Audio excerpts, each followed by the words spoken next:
Twende sukisha nywele zetu pamoja. Asubuhi niliamka nataka enda sukiwa. Ona gisi nilikuwa na raha. Ona gisi nilikuwa na furaha moja ya hatari. Nadhani jana kama sio juzi nilimwambia kama nataka nisuke nywele zangu. So jana nilienda uza mesh.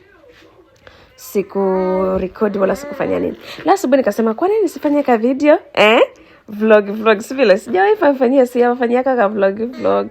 Sasa yangu hii inabidi na mwe muipost, muishare, muilike, mucomment, muniambie nilitokea. Hapo mimi naenda Ngoya Bisi. Hapa nishakuwa kukituo kyangu. Hapa mwishapajua. Nakuwa na rekodia sana hapa. Leo nipakuta wapo mwende siku mwekea fujo. Then hapo naingia Mbisi, nikapanda juu, nikakaa. Tunaanza ondoka. Mioyo na ka video kama kawaida. Napendaga sana kurekodi. Ni ile tu siku nyingine nazipost, unakuta zote zina jam draft. So hapo tushakuwa town.